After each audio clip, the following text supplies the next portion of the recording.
말씀은 이사야서 53장 7절부터 9절과 그 다음에 요한복음 15장 12절서부터 14절에 있는 말씀 우리 같이 보겠습니다.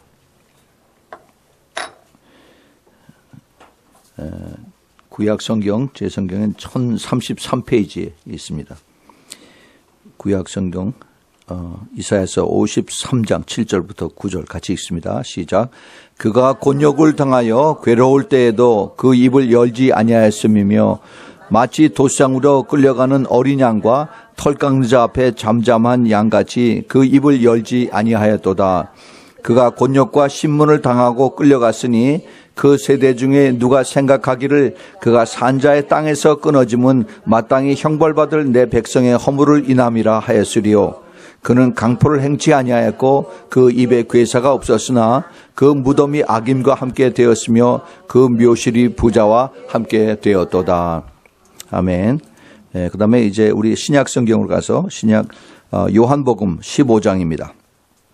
요한복음 15장 12절 13절 14절 우리 같이 읽습니다. 시작. 내 계명은 곧 내가 너희를 사랑한 것 같이 너희도 서로 사랑하라 하는 이것이니라.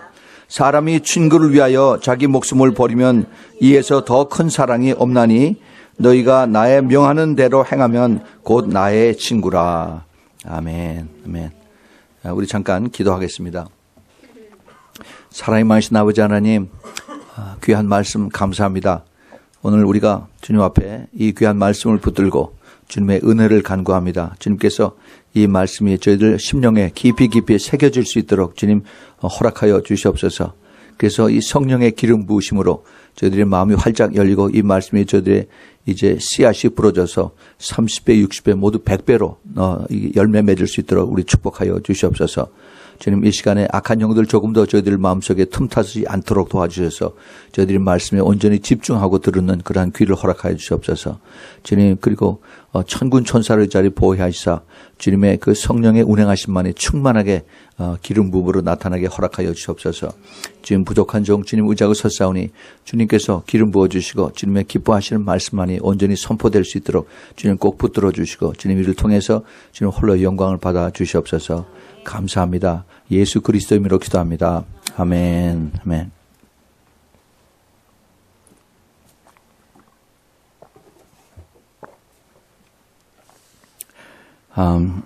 지난 주일에 우리는 예수님께서 이제 그 제자들과 마지막 예루살렘으로 들어오시면서 갈릴리를 떠나서 그래서 이제 그 베레아라고 하는 그 지방을 통해서 그래서 여리고로 들어오셨습니다. 그래서 여리고에서 이제 다시 베다니를 통해서 이제 벳바게로 들어오시는 그러한 코스를 통해서 예수님이 이제 제자들과 같이 오시면서 갑자기 예수님께서 길거리에서 이제 제자들을 따로 불러 세우시면서 그러면서 이제 주님께서 내가 이제 이방인들에게 넘겨줘서 그래서 희롱과 능력과 또 침뱉음과 그다음에 채찍질과 그다음에 십자가에서 내가 죽을 것이다. 그리고 3일 만에 내가 다시 살아날 것이다 라고 제자들에게 12명에게 유다를 포함한 12명에게 친히 말씀하셨습니다. 누가복음 18장에 있는 말씀인데 그런데 거기 보면은 그 제자들이 그것을 도무지 그것을 깨닫지 못하였다라고 이렇게 말씀을 하고 있습니다. 그래서 왜 깨닫지 못했을까? 예수님의 말씀이고 예수님의 예언인데 왜 깨닫지 못했을까? 그 말씀을 가지고 지난주에 설교를 했습니다. 똑같이 그 주님께서 마지막 때에 대한 말씀도 예언으로 말씀하셨는데 지금 똑같이 깨닫지 못한다 하는 이것을 우리가 눈여겨봐야 된다고 그랬습니다. 그 이유가 여러 가지가 있겠죠. 그러나 주님의 말씀이면은 그것이 내가 분명히 와 닿아야 되고 그다음에 시대를 분별하고 그리고 우리가 기도를 하면은 성령께서 우리에게 가르쳐 주신다고 말씀하셨어요. 그래서 우리가 마지막 때에 기도가 얼마나 중요하다는 것을 우리가 다시 한번 깨닫고 또 그것을 실천해야 되는 그러한 각오를 새로 했습니다. 그런데 이제 예수님께서 그 제자들을 드디어 데리시고 그 코스를 해서 베다니로 해서 이제 벳바게로 들어옵니다. 그런데 베다니에서 예수님의 사랑하는 마리아와 마르다와 다시 부활시켰던, 살려줬던 그 나사로의 그 집에서 이제 안식일을 거기서 지냈습니다. 토요일이죠. 안식일을 거기서 지내시고, 그 다음에 이제, 그 다음날, 주일날입니다. 바로, 이, 종려주일이라고 하는 바로 오늘이죠. 오늘 예수님께서 이제 예루살렘으로 이제 올라오십니다. 그래서 예루살렘에서, 들어오셔서, 이제 많은 사람들이 예수님을 영접하는 그런 내용이 마태복음 21장에 나옵니다. 그런데 예수님께서 들어오실 때 걸어서 들어오신 게 아니라 어린 당나귀를 타시고 그리고 들어오셨어요. 왜 걸어오시지 않고 왜 하필이면 나귀를 타고 오셨을까? 말도 안 타고 왜 나귀를 타고 들어오셨을까?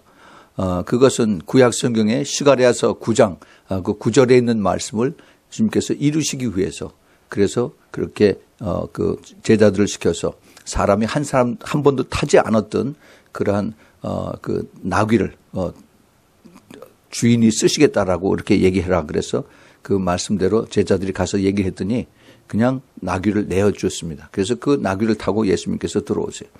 예수님께서 들어오실 때 그걸 우리는 이걸 예루살렘의 승리의 입성이라고 그렇게 얘기를 합니다.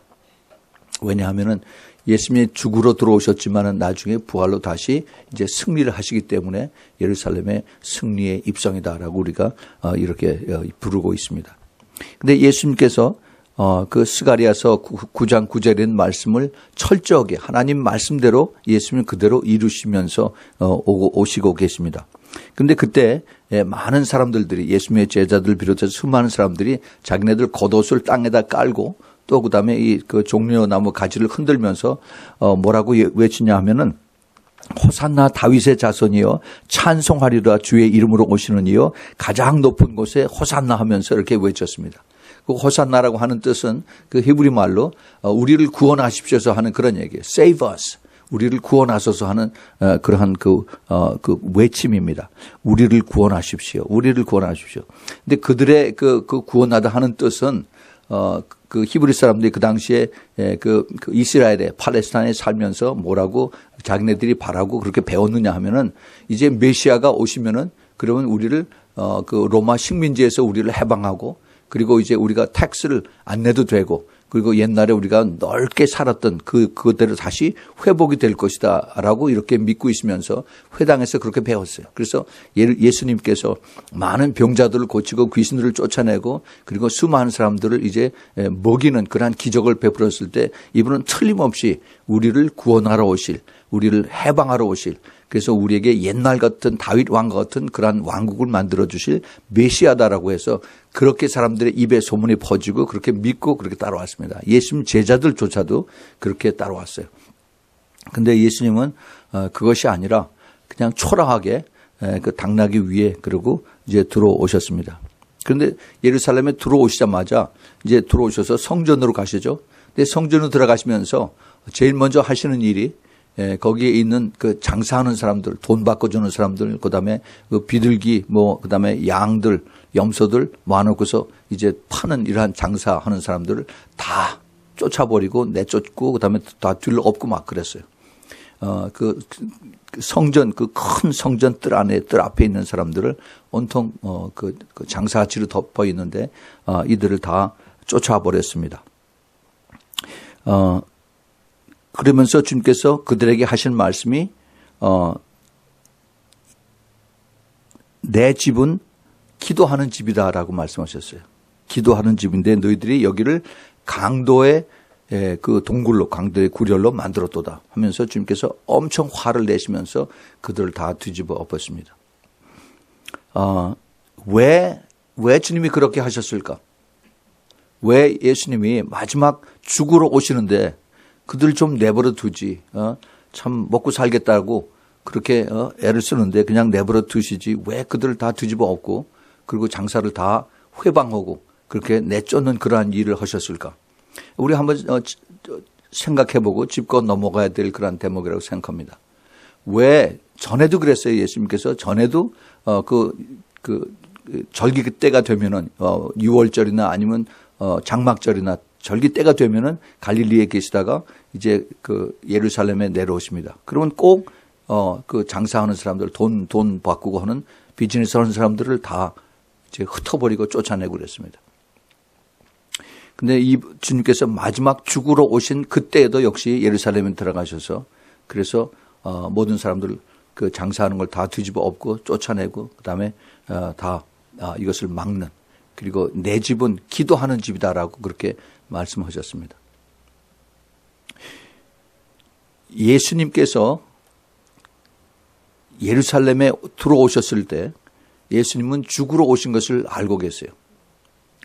세상 죄를 지고 가는 어린 양으로서 내가 말없이 죽어야 되는데, 그런데 예수님은 이 지금 그 성전 앞에서 거기서 이 멍석을 펴놓고 장사하는 사람들을 그냥 참지 못하시고 다 발로 차고 그다음에 뒤집어 엎고 그렇게 하셨습니다.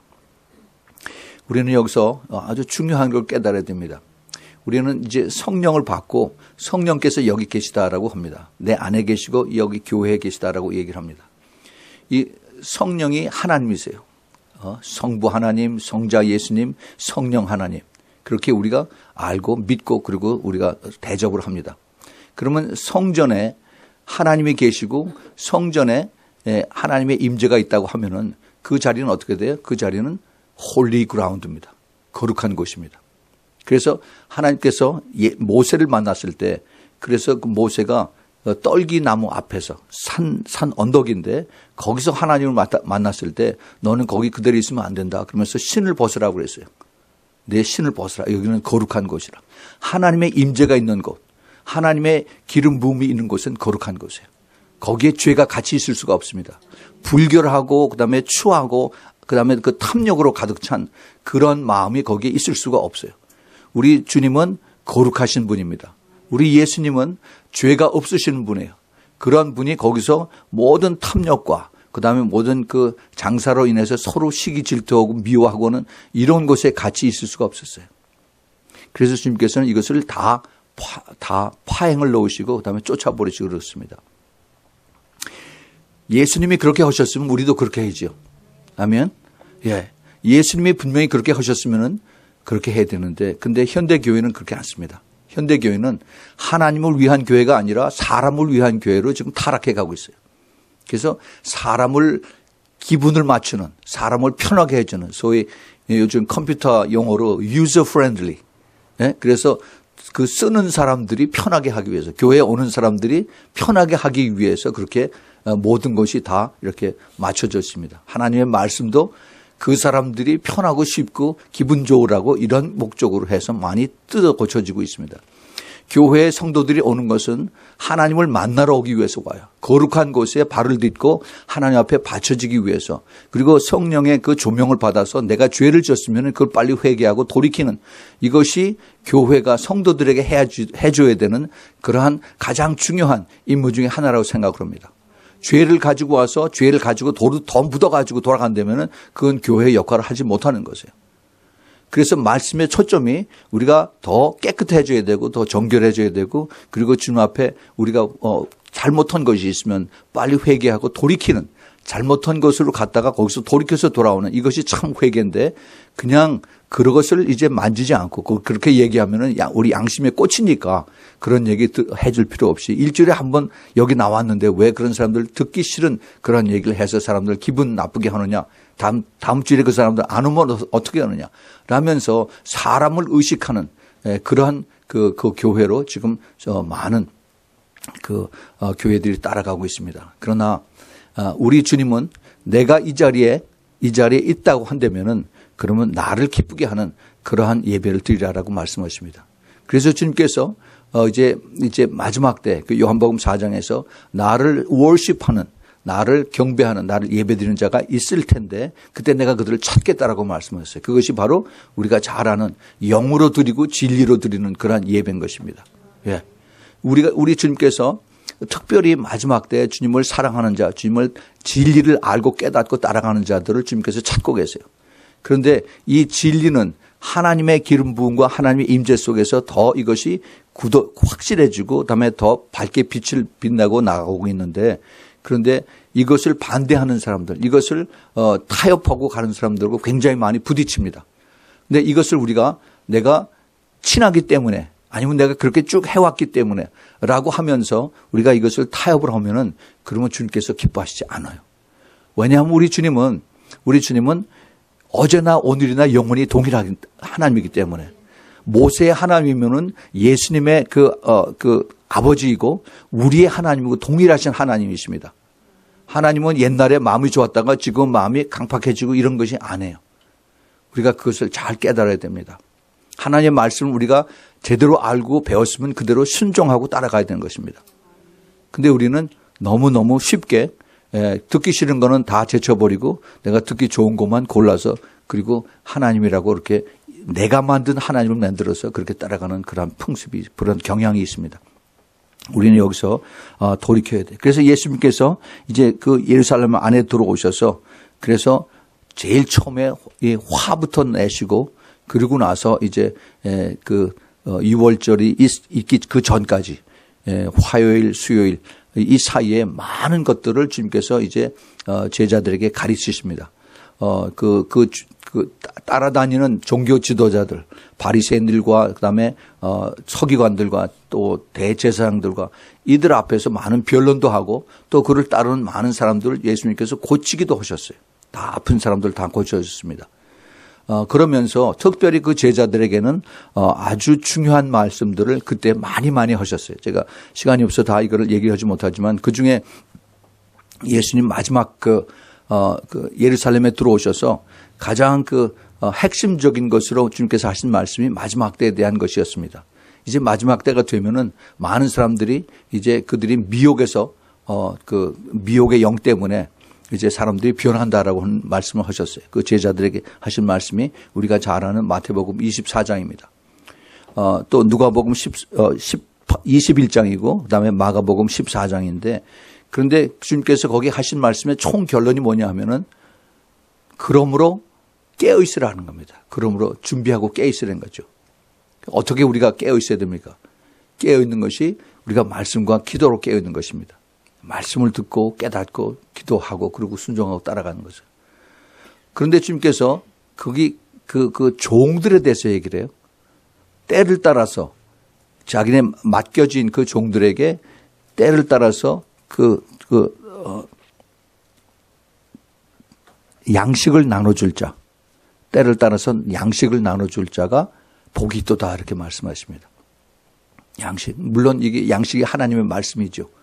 이 때를 따라서 아침이냐 점심이냐 저녁이냐 때를 따라서 이 양식을 나눠주는 그런 사람이 복이 있다는 거예요. 하나님의 말씀을 그 시대에 맞춰서 그래서 분별해서 그래서 이것을 그 양떼들에게 이제 잘 가르치는 이자가 복이 되는 겁니다. 더 쉽게 얘기하면은 우리가 마지막 때에 살면은 그런 마지막 때에 맞는 거기에 준비하는 영적으로 깨어서 예비하고 기도하는 거기에 대한 말씀을 하지 마지막 때에 어떻게 하면 더 복을 많이 받고 어떻게 하면 우리가 더 건강해지고 어떻게 하면은 우리가 부자가 되는 이런 얘기를 하면은 그건 복을 받지 못한다는 얘기입니다. 예수님께서 하신 말씀에 복이라고 하는 것은 여기 굉장히 중요한 이 뜻이 있어요. 그냥 내가 부자 되는 복이 아니라 내 영혼이 천국으로 가느냐 지옥으로 가느냐 나눠지는 이러한 복을 주님께서 말씀하고 계십니다. 그래서 주님께서 이런 말씀을 하면서 종이 하나님의 말씀을 가리키는 종이 주의해야 된다. 조심해야 된다라고 그걸 강조를 하십니다. 그리고 나서 이제 예수님께서 계속해서 이제 그 마지막 때에 대한 것을 말씀하시고 나서 굉장히 바쁘게 움직이세요. 근데 뭐 전부 다 그걸 다 말씀을 드릴 수가 없지만은 그 중에 아주 중요한 사건이 두 가지가 일어납니다. 하나는 예수님에게 칭찬받은 사람이 있고 한 사람은 예수님에게 저주를 받은 사람이 있어요. 예수님에게 칭찬을 받은 사람은 한 여자라고 나오는데 보통 우리가 알기는 막달라 마리아다라고 얘기를 하죠. 그 마리아가 예수님의 머리에 옥합을 깨어서 그래서 향유를 예수님의 머리에 부으십니다. 그런데 예수님께서 그를 엄청 칭찬을 하셨어요. 뭐라고 칭찬을 하셨냐면은 이 여자의 행한 모든 일은 이제 복음이 온 찬에 퍼져서 그때 복음 전파되는 곳마다 이 여자의 한 일에 대해서 이것이 같이 전파될 것이다라고 주님께서 축복의 말씀하셨습니다.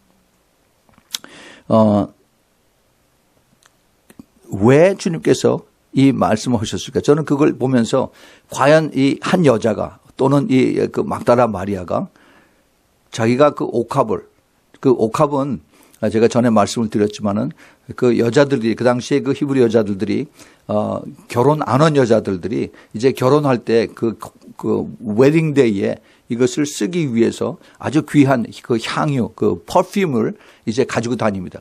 근데 그 퍼퓸이 그 이스라엘에서 나오지 않고 멀리 인도 북쪽에 있는 그 꼭대기 산에서 나와요. 그래서 그 뿌리에서 이걸 추출해가지고 아주 진한 그러한 그 향유인데 이것을 뽑아서 그래서 그 조그만 흙으로 만든 호리병 같은데 거기다 넣어서 그래서 그걸 목을 줄로다 매가지고 그래서 그걸 목에다 걸고 다닙니다. 그 여자들이 그 풍습이었어요. 그래서 그걸 달고 다니면 저 여자가 처녀구나. 이제 결혼식 때 저걸 쓰겠구나 하는 것이 그 사람들이 그 당시에 커스텀이었어요. 부자인 그 처녀는 그 향수병이 더 크고 또 가난한 사람은 조그만 걸 목에다 걸고 그러고 다녔습니다. 이거는 자기네들의 전 재산이에요. 그래서 그것이 프라이드고 자기 자랑이고 자기 소망이었습니다. 그런데 이 여자는 이 마리아는 이것을 깨뜨려서 그래서 그것을 예수님의 머리에 부는 겁니다. 그건 무슨 얘기예요? 나는 이제 결혼 안 하겠다는 얘기예요. 이 예수님이 나의 신랑이다라고 그렇게 고백을 한 것입니다. 그리고 그 부어진 그 향유를 이제 밑에서 자기 머리털로 예수님의 발을 그걸 닦아드리고 머리서부터 쭉 다 내려요. 그 향유는 씻으면 없어지는 게 아니에요. 기름이기 때문에 씻어도 그 냄새가 은은히 퍼집니다. 예수님은 그 냄새, 그 향유의 바르심을 옷에서 머리에서 발에서 쭉 난 거 이걸 가지고 결국 무덤까지 가서 십자가에까지 갔습니다.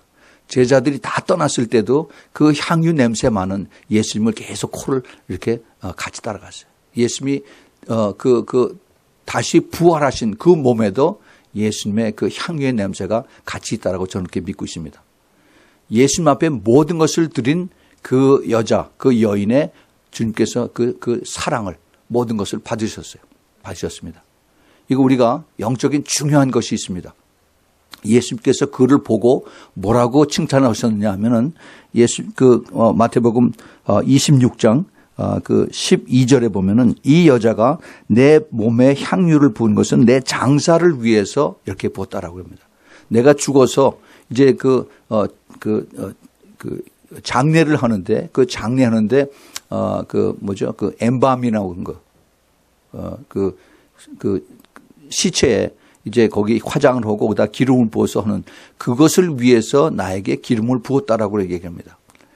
이 여자는, 이 마리아는 전혀 그런 의도가 없이 예수님에게 자기가 사랑하는 모든 것을 드렸어요. 그런데 예수님은 그거를 어떻게 받아들이시냐면은 더 영적으로 깊이 해서 주님의 마지막 때 이제 돌아가시는 이것을 알고 제자들은 그걸 몰랐어요. 제자들은 몰랐는데 그 여인이 마리아가 이것을 알았다라고 그에게 크레딧을 주는 것입니다. 너무너무 주님께서 기뻐하셨어요. 사랑하시고. 그리고 예수님이 그 부활하셨을 때 제일 먼저 쫓아간 여인이 바로 막달라 마리아였습니다. 근데 그러고서 얼마 안 있다가 마태복음 26장입니다. 그러고 있다가 예수님을 파는 제자가 나타났어요. 그 제자가 바로 우리가 잘 아는 가룟 유다입니다. 가룟 유다. 가룟 유다는 마태복음 26장 24절에서 인자는 자기에게 대하여 기록된 대로 가거니와 인자를 파는 그 사람에게는 화가 있으리로다 그러시면서 그 사람은 차라리 낫지 아니하였다면은 저에게 좋을 뻔하였도다 그렇게 말씀하십니다. 저주의 말씀을 하세요. 가룟 유다가 이제 지옥을 갈 텐데 차라리 안 나왔으면은 지옥은 안 갈 텐데.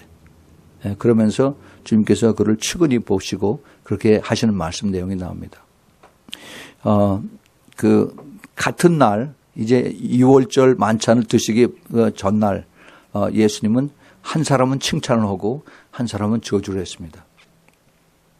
우리가 예수 그리스도를 사랑하고 섬긴다고 한다면은 그 중심이 주님 앞에 순수해야 돼요.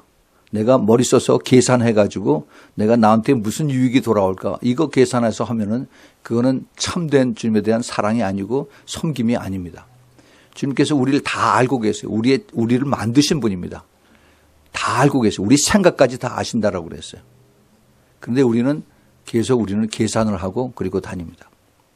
우리 주님께서 계속해서 이제 그 제자들과 같이 6월절 만찬을 드십니다. 마지막 만찬이죠.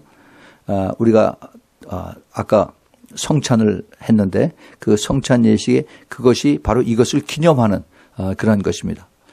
누가복음 22장 15절에 보면은 이르시되 내가 고난을 받기 전에 너희와 함께 이 6월절 먹기를 원하고 원하였노라 그랬습니다.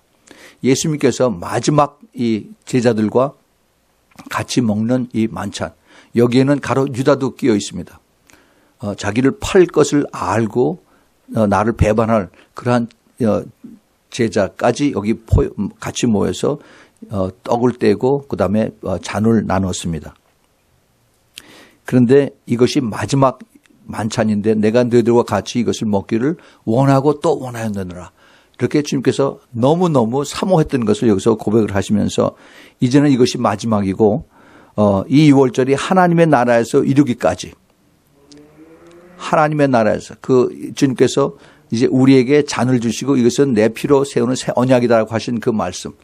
이것이 이제 하늘나라에서 천국에서 예수님하고 같이 그 웨딩 피스트를 할 때 그때 마지막 네 번째 잔을 예수님께서 우리와 같이 드십니다.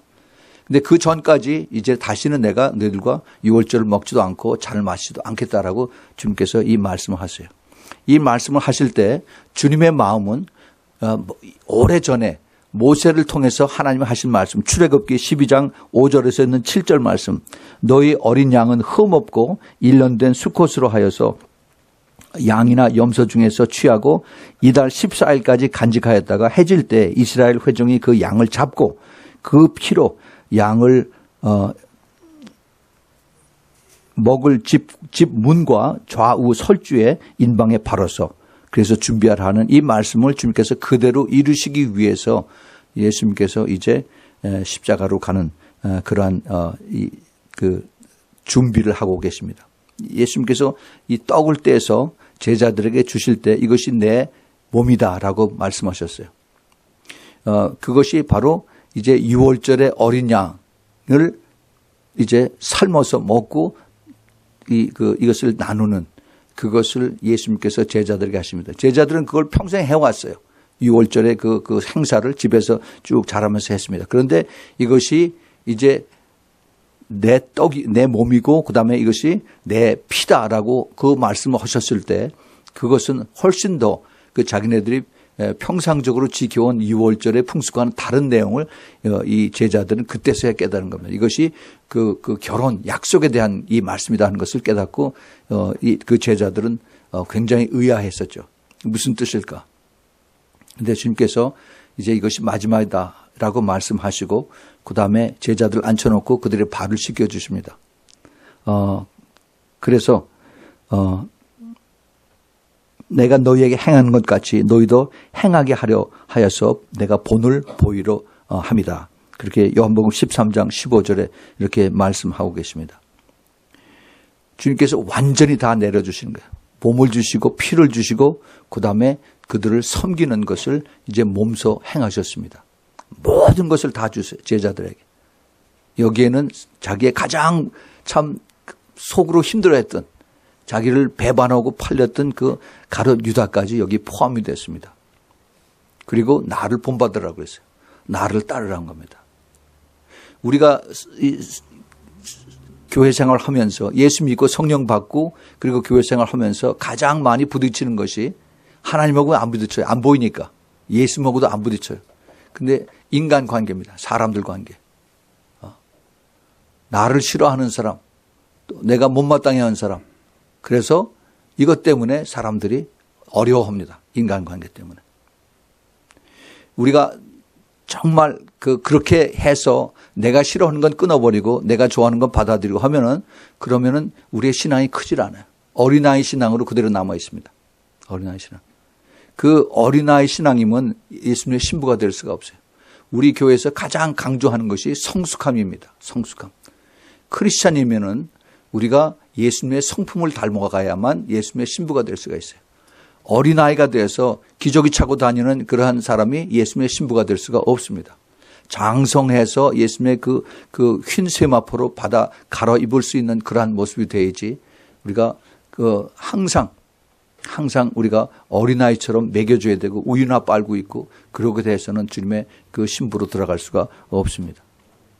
그래서 주님께서 이것을 분명하게 가르쳐 주셨어요. 그리고 섬기는 것을 먼저 모범을 보여주셨습니다.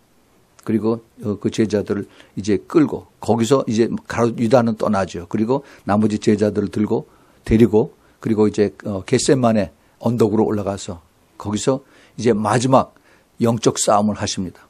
사탄하고의 싸움은 십자가에 서는 것이 아니라 이미 겟세마네에서 거기서 이제 이루어져서 그래서 예수님께서 이제 3번을 제자들을 통해서 나를 중보기도 해다고 했는데 중보기도 하지 못하고 계속 졸고 있는 그런 제자들에게 너희들이 마음은 원이로 돼 육신이 그걸 감당하지 못하는구나 하면서 불쌍히 여기고 그러고 내려오셔서 이제 가자 내가 붙잡힐 시간이 됐다라고 그리고 겟세마네 동산에서 내려오십니다.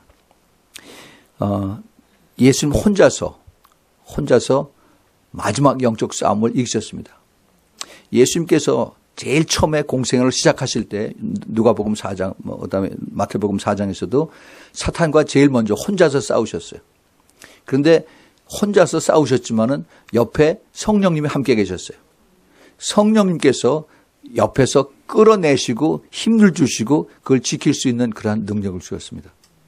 그래서 이것을 다 이기셨어요. 근데 그 이기는 과정이 쉽지가 않았습니다. 그 기도하는데 땀이 피가 되도록 그렇게 기도하셨다고 말씀하셨습니다. 이거는 정말 아무리 하나님의 아들이고 또 성령님이 도와주셨다고 하지만은 그만큼 간절하게 하나님 앞에 부탁하고 그다음에 부르짖었고 또 영적 싸움에서 치열했다는 것을 우리가 여기서 볼 수가 있습니다. 우리는 그냥 신앙생활 편하게 쉽게 하려고 그럽니다. 그러나 주님께서 우리를 통해서 원하시는 것이 있어요. 우리의 믿음을 반드시 테스트를 해보십니다. 우리는 믿음을 믿습니다 하고서 내가 믿는다라고 착각을 하고 사는 사람이 너무너무 많습니다. 그런데 정작 믿음의 테스트가 오면은 테스트가 뭐예요? 시련이에요. 고난이고 어렵고 환난이고 이런 것이 옵니다. 그러면은 그 다음에 다 놓고 그리고 떠나. 그러면 그 사람의 믿음이 없는 거죠. 이러한 그 과정을 통해서 하나님이 우리를 믿음을 테스트를 하십니다. 근데 사실은 우리를 믿음을 테스트를 한다고 하시지만은 사실은 우리 주님께서 우리를 사랑하시기 때문에 그것을 통해서 우리가 더 성숙해지시고 우리를 부르시는 그 주님의 사랑이고 은혜인 것을 우리가 깨달아야 됩니다. 우리 주님의 궁극적인 사랑이 바로 이것이에요. 그래서 주님께서 이러한 마지막 때 제자들을 통해서 이제 마지막 시대에 사는 우리들에게 이것을 하나하나 구체적으로 가르쳐 주십니다. 이제 드디어 예수님께서 붙잡히시고 이제 금요일 날 아침 9시에 붙잡혀서 십자가에 매달리셨어요. 그래서 오후 3시에 운명을 하셨습니다. 겟세마네 언덕에 그 바람 불고 태양볕 치고 하는 그곳에 주님께서 십자가에 달리셔서 6시간 동안 가장 힘든 6시간을 고통을 당하고 거기서 홀로 외롭게 계셨습니다. 그런데 거기서 주님께서 하신 말씀이 있었습니다. 우리가 보통 가상칠언이라고 해서 십자가에서 주님께서 하신 말씀이 7마디가 있었어요. 아버지여 저희를 용서하여 주시옵소서. 십자가에 달리시면서도 그 밑에서 이방인 로마인들과 그다음에 그 제사장들이 자기를 삿대질하고 네가 유대인이고 유대인이 왕이면은 거기서 내려오라고 그리고 조롱하면서 그리고 예수님을 그렇게 무시했던 이런 것을 주님께서 위에서 내려다보시고 고통 가운데 아버지 저들이 아무것도 모릅니다. 저들 용서해 주세요 하는 이 엄청난 기도를 주님께서 하고 계십니다. 누가복음 23장 24절에 있는 말씀입니다. 아버지여 저희를 용서하여 주옵소서. 그다음에 그뿐만이 아니라 자기 옆에 달려있는 그 중에 한 그 강도를 주님께서 그들을 구원하시죠. 23장 43절에 있는 말씀. 오늘 내가 나와 함께 낙원에 있으리라. 마지막 그 고통 가운데에서도 주님께서 한 영혼을 구원하시는 그 주님의 마음을 볼 수가 있습니다. 그리고 주님께서 그 밑에 있는 그 요한과 그다음에 자기 어머니 마리아를 거기서 보시면서 여자여 보소서 아들이니다 보라 내 어머니라 라고 이렇게 말씀하십니다. 요한복음 19장 26절 27절에 있는 말씀입니다.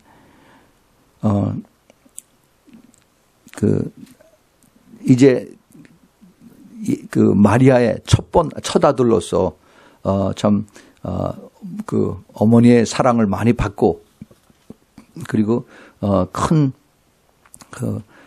사랑을 주고 받았던 그 자기 어머니를 이제 맡아서 그래서 봉양할 그 요한을 향해서 새 아들이 여기 있으니까 이 아들을 보시옵소서 하고 이렇게 부탁을 하고 요한에게는 이제 이분이 내 어머니다라고 잘 모시라라고 이렇게 부탁을 합니다. 참 그 예수님은 마지막 죽는 순간까지 그 참 효도하시는 그래서 끝까지 그 어머니를 부탁하는 그러한 모습을 볼 수가 있습니다. 그리고 주님께서 드디어 마태복음 27장 46절에 나의 하나님 어찌하여 나를 버리시나이까 엘리 엘리 라마 사박단이라고 하는 하나님을 향해서 하나님 아버지라고 부르던 그 여태까지의 그 아버지에 대한 호칭이 없어지고 이제 하나님으로 부르습니다. 하나님이 등을 돌려서 외면하셨기 때문에 그래서 이제 하나님 나를 왜 버리시니까라고 그렇게 그 예수님의 인성에 대해서 여기서 마지막 부르시고 그 말씀을 하시죠. 그 다음에 요한복음 19장 28절에 내가 목이 마르다라고 이렇게 26절인가요? 내가 목이 마르다라고 이렇게 말씀하십니다. 예수님의 그 가장 힘들고 어려운 그 순간의 모습을 주님은 이제 아주 솔직하게 또 정난하게 표현하는 것을 말씀을 볼 수가 있습니다. 계속해서 요한복음 19장 30절에는 이제 다 이루었다라고 이렇게 말씀하십니다. 이 다 이루었다는 그 뜻은 굉장히 폭이 넓고 그 다음에 깊습니다. 그 성경에 창세기서부터 그 다음에 그 구약에 있는 모든 내용과 그 다음에 계시록까지 있는 모든 그 말씀들이 그대로 이루어졌고 앞으로 이루어질 것이다 하는 것이 다 포함이 되어 있습니다. It is finished 하고 주님께서 말씀하셨어요. 예수님의 그 하나님의 말씀이 이 땅에 육신으로 오신 바로 예수님이 자기의 역할이 자기의 미션이 다 끝났다라고 이렇게 선포를 합니다. 선포를. 이것은 또한 그 악한 영들에게 사탄에게 하시는 주님의 그 승리의 선포도 여기서 포함이 되고 있습니다. 그래서 이것이 바로 골로새서 2장 15절에 나오는 십자가에서 모든 정세와 권세와를 다 이제 벗어내고 그다음에 이기셨도다 하는 그 말씀하고 여기 같이 연결이 되는 것을 우리가 볼 수가 있습니다.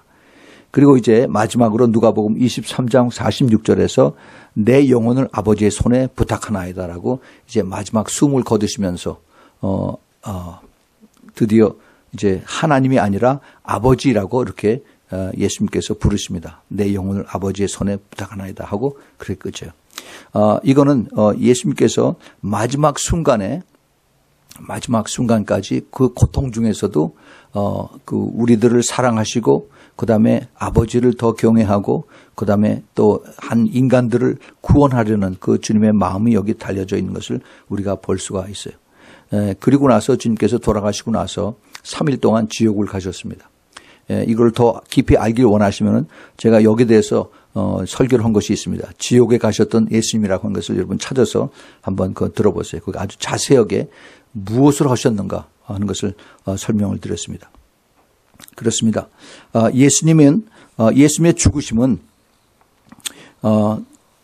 그 하나님 말씀에 아버지 말씀에 순종하셔서 그래서 그 가르침과 그다음에 그 사랑을 몸소 실천하신 그러한 것을 주님께서 우리에게 보여주셨어요.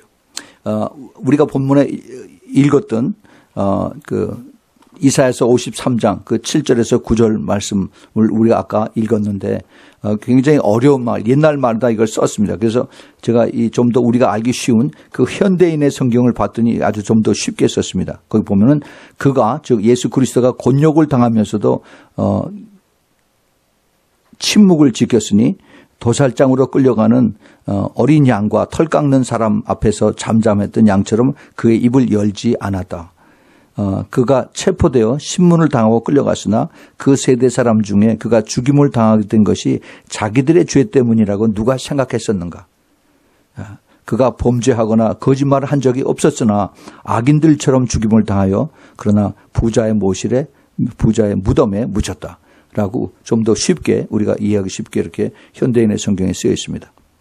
우리 주님은 죄가 없으시고 그다음에 거짓말을 안 하신 분입니다. 그래서 모든 그러한 그 형벌이나 이런 것을 받지 않아야 되시는 분인데 대신 우리의 죄 때문에 돌아가셨어요. 우리 죄 때문에. 그 내용을 로마서에서 사도 바울이 이렇게 얘기를 합니다. 로마서 8장 5절에 우리가 아직 죄인 되었을 때 그리스도께서 우리를 위해서 죽으심으로 하나님께서 우리에게 대한 자기의 사랑을 확증하셨다라고 이렇게 로마서 8장 5절에 기록이 되어 있습니다. 다시 우리가 이것을 좀 더 풀이해서 보면은 내가 아직 죄인 되었을 때 그리스도께서 죽으심으로 하나님께서 나에 대한 하나님의 사랑을 나에게 확증하셨다 하는 그런 얘기입니다. 예. 우리가 예수님께서 나를 대신해서 십자가에 달리셨다라고 우리가 앵무새처럼 그렇게 얘기를 하지만은 과연 그것이 나에게 그만큼 와 닿았는지 그걸 우리가 깊이 생각을 해봐야 됩니다. 예수님의 그 사랑, 물론 세상 죄를 다 짊어지고 그다음에 대신 죽으신 그러한 사랑이지. 이것이 바로 참 사랑, 그 true love, 아가페의 사랑입니다. 조건이 없는 사랑. 그런데 예수님께서 먼저 그것을 실행을 하셨어요. 이걸 우리에게 모범을 보여주셨습니다. 그리고 내가 먼저 죽으니까 너희들도 이제 서로 사랑하라라고 이렇게 보여주셨습니다. 말씀하셨습니다.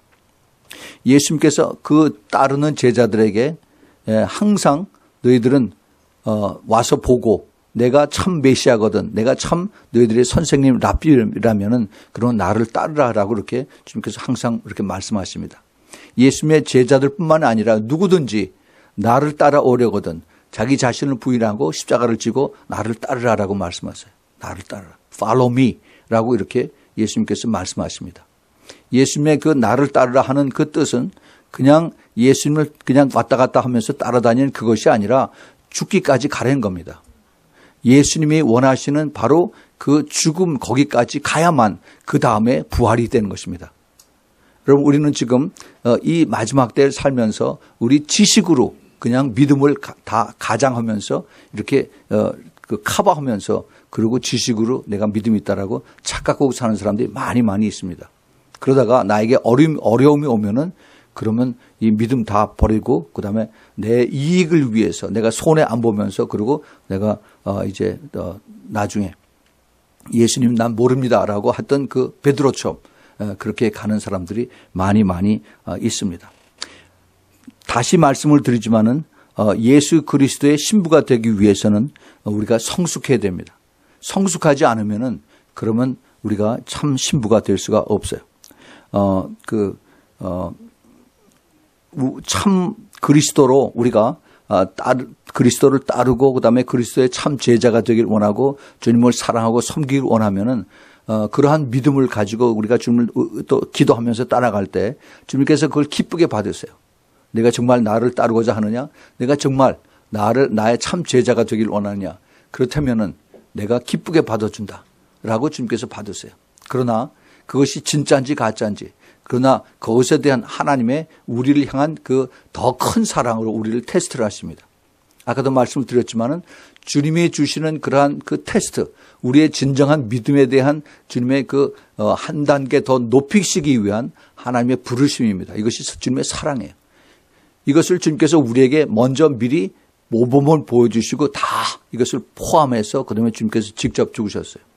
물론 우리가 주님을 따라서 같이 죽지는 못하죠. 그러나 그 죽음의 과정에 그것을 우리는 보통 성경에서 환난이라고 얘기를 합니다. 시험이라고도 얘기를 해요. 또는 고난이라고도 얘기를 하고 또 시련이라고도 얘기를 합니다.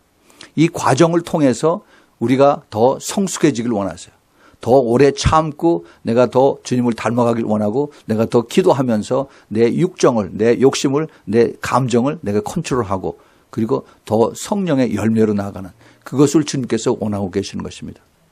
이것이 하루아침에 되지는 않아요. 그러나 우리 주님은 이것을 통해서 우리가 더 성숙해지고 주님의 성품을 담고 그래서 주님 앞에 섰을 때 정말 아름다운 그러한 신부가 되길 원하고 마지막 때 우리의 이 땅에 살면서도 우리가 엄청난 고난과 시련과 역경과 환난을 거치고 나서 하나님의 반드시 거기에 대한 보응이 있습니다. 이것이 나중에 부활에 대한 영광으로 나타나요.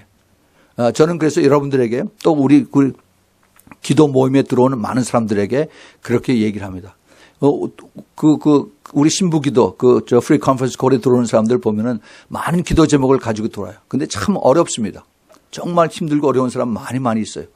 어떻게 이럴 수가 있을까 할 정도로 참 지금도 그렇게 고통스럽게 힘들게 어렵게 그렇게 신앙생활 하는 사람들이 많이 있어요. 참 인간적으로 보면은 너무 가엾고 불쌍하고 참 도와주고 싶고 하는 그런 분들이 있습니다. 그러나 하나님의 분명한 그 뜻이 그 안에 있어요. 하나님의 사랑이 그 안에 있다는 것입니다. 그래서 저는 그것을 그걸 부각시키고 그것을 강조를 하죠. 절대 이 지금 힘들고 어려운 이 과정이 끝이 아니니까 포기하지 마십시오. 하나님께서 당신을 사랑하는 그 훈련 과정에 있습니다. 그것을 분명히 알고 깨닫고 여기를 넘겨가십시오. 믿음을 주님께서 테스트를 하고 계시니까 그 믿음을 우리가 보여야 됩니다. 그 믿음은 어떻게 나와요? 내 생각에서, 내 입에서, 그다음에 내 행동으로 나와야 돼요. 이것이 하나님의 우리를 향하신 그 믿음의 그 부르심입니다. 우리가 보통 기도하면서 기도했는데 하나님이 조용해. 아무 응답이 없습니다. 하나님이 왜 조용하십니까? 내 기도에 응답 안 하시는군요 하면서 많은 사람들이 기도하고 그냥 떠나죠. 하나님 분명히 보고 계십니다. 내가 내 행위를 알고 있다라고 주님께서 계속 보고 계시고요. 그런데 그 과정을 통해서 주님께서 우리를 더 키우시는 거예요. 더 크게 하시면서 더 오래 참고 더 성숙해지고 더 높고 더 크고 더 넓고 깊은 우리 그 주님의 신부로 그렇게 주님께서 키워주신 것입니다. 우리의 그 삶 속에서 혹시 여러분 그 텔레비에서 태풍이 오는 것, 이거를 쫓아다니는 사람들이 있어요. 이걸 스톰 체이스라고 합니다. 그 태풍이 오면 자동차 타고 가서 그걸 카메라에다 쫙 다 찍어. 그 태풍이 막 회오리바람보다 오면은 그럼 무섭게 옵니다. 이게 굉장히 파워풀해요. 막 집들이 막 날아가고 자동차들이 막 꼭대기까지 막 날아가고 그래요. 사람들이 막 죽습니다. 그래서 이 특별히 그 미국의 중서부에 그 동부에는 그 허리케인들이 지나가고 서부에는 지진이 있고 중부에는 이 스톰, 태풍들이 지나갑니다. 그래서 텍사스 쪽서부터 오클라호마 저쪽 알라바마 이쪽으로 쭉 올라오면서 태풍이 불고 지나가면 집들이 그냥 쑥밭이 되죠. 그런데 이것을 이제 사진을 찍으러 다니는 사람들이 있어요. 그래서 이걸 텔레비전 방송에 올립니다. 보면은 그 회오리 바람이 막 돌면서 막 움직여 어디로 갈지 방향을 모릅니다.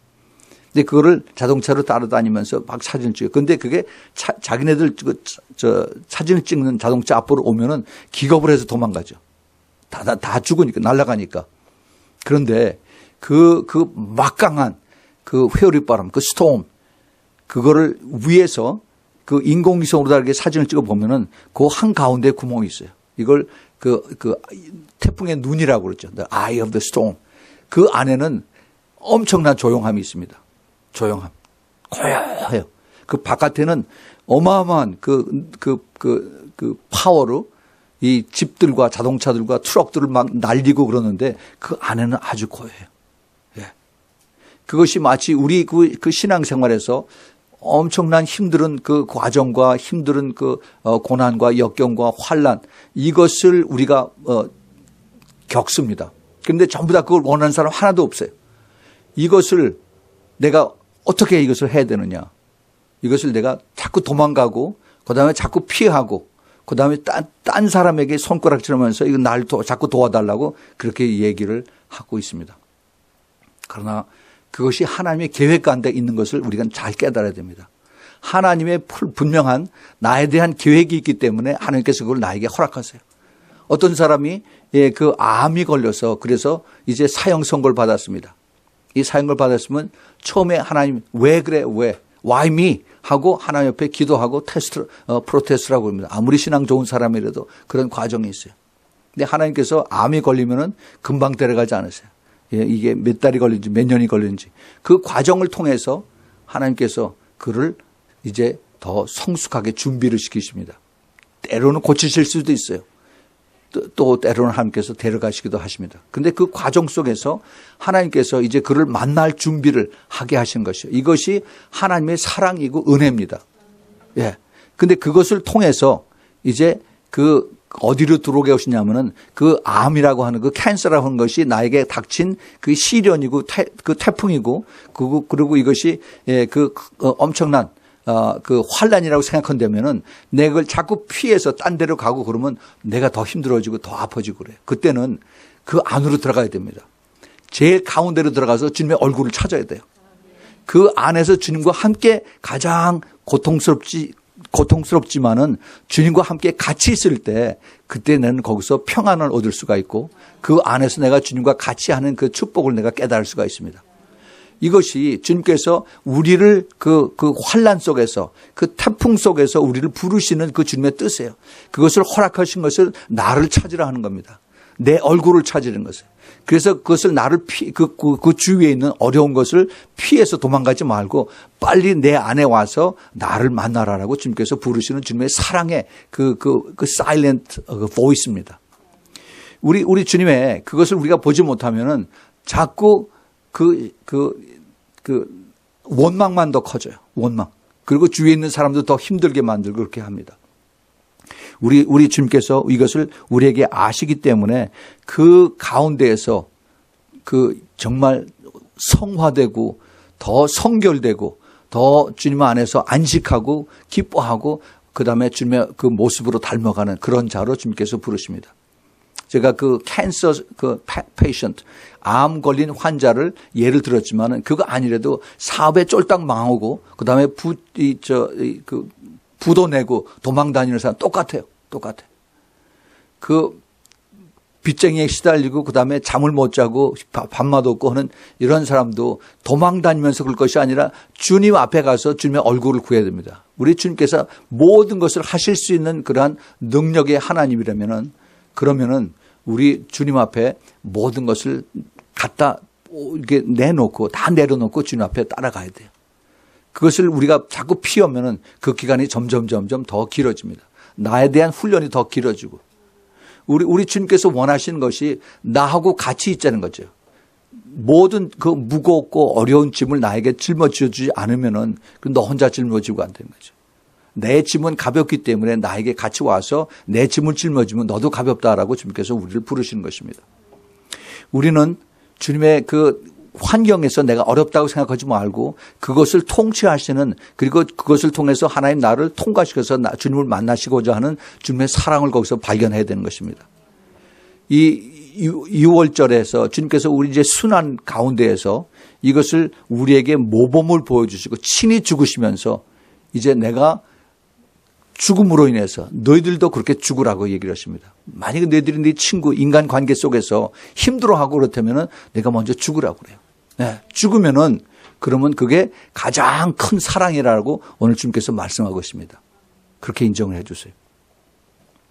우리는 내가 아파요. 내가 힘들어요. 자꾸 나 하면서 자꾸 모든 내 핑거가 내 그 손가락에 나에게 초점을 맞춰달라고 그러죠. 그러지 마시고 이제는 우리 주님에게 초점을 맞추시기 바랍니다. 그러면 나는 없어지고 예수님이 더 크게 더 커져요. 예. 우리 주님께서 기뻐하시는 것이 그러한 부르심입니다. 우리 이번 이제 순환 주일을 맞이해서 우리는 좀 더 성숙한 그러한 모습으로 주님 앞에 더 다가가기를 바랍니다. 주님께서 우리를 너무너무 사랑하셔서 나를 위해서 나 때문에 예수님께서 십자가에 가셨다.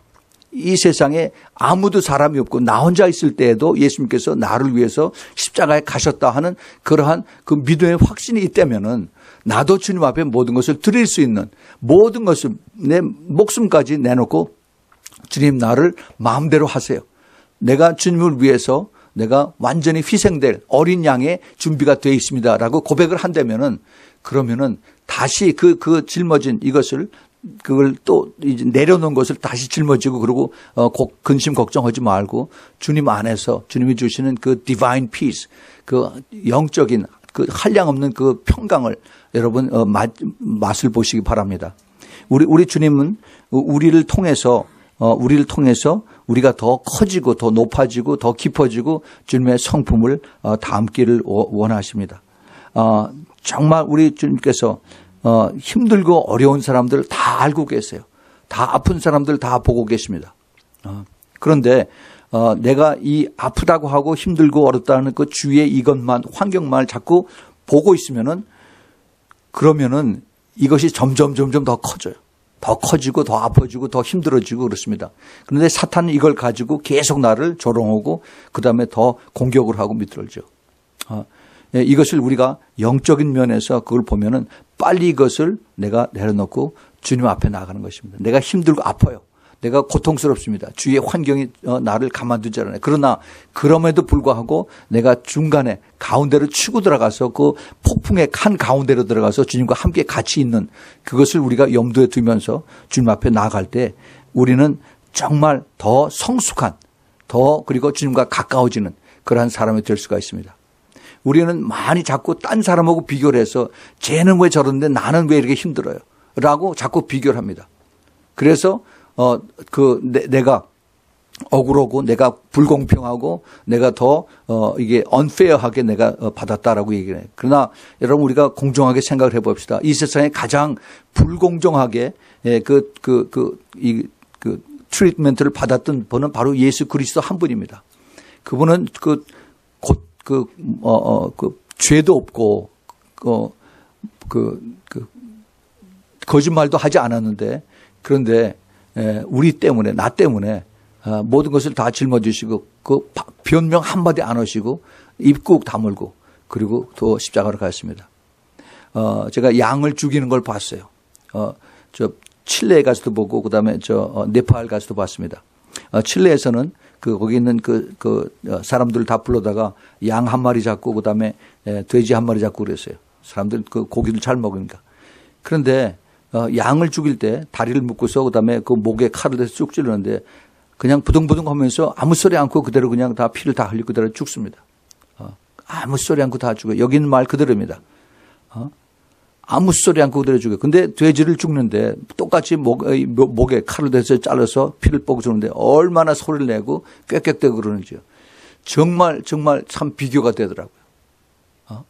내가 힘들고 어려우면은 내가 고통 중에서도 주님 바라보고 조용히 있는 그러한 동물이 있고 그리고 또 한 동물은 소리 지르면서 그다음에 안 죽겠다라고 아우성치고 결국 죽는 그 두 모습을 봤습니다. 우리는 내가 참 믿음이 있다고 한다면은 그 믿음이 어떤 믿음입니까? 예수 그리스도가 나를 창조하시고 나를 여기까지 인도하시고 나를 앞으로 인도하실 우리 주님이다라고 그렇게 믿어지면은 그럼 우리가 분명하게 내가 모든 것을 이게 맡길 수가 있는 그래서 그 안에서 내가 안식하고 그 안에서 내가 이길 수 있는 그것이 참 앞으로 이제 우리가 겪을 그 부활에 대한 그 소망인 것입니다.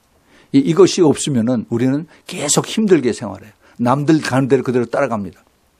그것이 아니라 주님은 끝까지 좁은 길로 내가 간 길로 그다음에 주님 가신 그 십자가의 길로 너들도 따라오는 겁니다. Follow me 하세요. 여러분들이 그래서 정말 이번 주일에 깊이 생각하면서 주님과의 그 더 사랑의 관계 예수님께서 나 때문에 이렇게 하셨다. 그것이 깨달아질 때 내가 죄인 되었을 때 주님께서 나를 위해서 십자가에서 돌아가셨다는 더 그 깊은 그 뜻이 여러분들에게 하나님이 나를 향한 확증으로 나타난 그런 한 주가 되기를 꼭 부탁을 드립니다. 같이 기도하겠습니다. 하나님 아버지 정말 감사합니다. 참 죄인이고 또 힘든 우리들을 주님께서 대신하셔서 죽으심으로 하나님의 저희들에 대한 사랑을 확증을 하셨습니다. 그리고 주님께서 이제 돌이키셔서 저희들로 하여금 주님을 따르라고 말씀하십니다. 주님 그 다음에 내 형제를 위해서 죽으라고 말씀하십니다. 주님, 저희들이 이제 주님을 믿는다고 한다면은 주님 이 말씀을 붙들고 저희들이 순종할 수 있도록 주님 저희들을 꼭 도와주시고 축복하여 주시옵소서. 때로는 저희가 힘들어 저희들 힘으로 할 수가 없습니다. 성령님께서 도와주시고 성령님께서 그러한 믿음을 주셔서 그래서 저희들이 끝까지 순종하는 그러한 우리의 성숙한 모두가 될 수 있도록 축복하여 주시옵소서.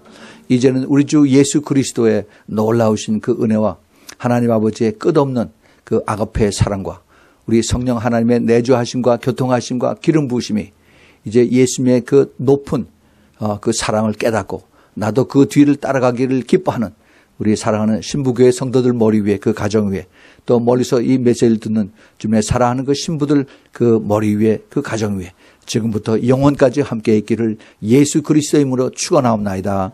아멘.